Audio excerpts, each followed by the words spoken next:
দীর্ঘ 4 বছর বাদে আজ থেকে আবারও আনুষ্ঠানিকভাবে শুরু হলো Bikash Ghosh Memorial swimming pool. 2019 সাল থেকে বন্ধ থাকা কাঞ্চনজঙ্ঘা স্টেডিয়াম সংলগ্ন বিকাশ ঘোষ মেমোরিয়াল সুইমিং পুলের আনুষ্ঠানিক শুভ সূচনা করেন শিলিগুড়ি কর্পোরেশনের মেয়র গৌতম দেব। এদিনের এই অনুষ্ঠানে মেয়র ছাড়াও উপস্থিত ছিলেন ডেপুটি মেয়র রঞ্জন সরকার, কমিশনার সোনাম ওয়াংদি ভুটিয়া, পুরো চেয়ারম্যান প্রতুল চক্রবর্তী, 12 নম্বর ওয়ার্ড কাউন্সিলর বাসুদেব ঘোষ সহ একাধিক বড় চেয়ারম্যান সহ অন্যান্যরা। করে কোনো দুর্ঘটনা না ঘটে, সব মিলে সাকসেসফুলি একটা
বললাম হ্যাঁ, আজকে এটা শুরু হলো। 4 বছর বন্ধ ছিল নানান কারণে। আমরা প্রায় 25 লক্ষ টাকা খরচ করে স্টেডিয়াম কমিটির পক্ষ থেকে এসজেডিএকে কাজটা দেওয়া হয়েছিল। এসজেডিএ এটাকে কমপ্লিট করেছেন। আমরা দিল্লি থেকে স্থপতিকে এনেও দেখিয়েছি, তিনি কিছু সাজেশনও দিয়েছেন, সেগুলো ভবিষ্যতে করবো। ভিউ কাটা করতে হবে।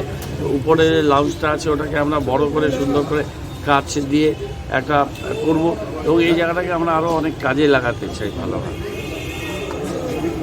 সুইমিং পুলটা করোনার পর প্রায় 2-3 বছর কি বলবেন, মানে কতটা সুবিধে হলো? সুবিধা তো অনেক হলো, কারণ আমরা যেরকম সুইমিং মানে কম্পিটিশন লেভেলে যাই খেলতে, তো সেটার জন্য আমরা প্র্যাকটিসের জন্য যেরকম একটাই সুইমিং পুল, তো এটা 2 দিনের জন্য 3 বছরের জন্য বন্ধ ছিল। এখন খুললো তো আমরা প্র্যাকটিসটা আবার আগের মতন কন্টিনিউ করতে পারবো, কম্পিটিশনগুলোও করতে পারবো। তো ওটাই আমরা চাচ্ছিলাম যে কবে খুলবে। বাকি পরিষেবাগুলো কেমন? পরিষেবা খুবই ভালো। আমরা এখানকার ছোটো থেকে সুইমিং করে এসেছিলাম, আমরা এখানকার পুরনো স্টুডেন্ট। নাম তোমার? আমার অলিভা দাস।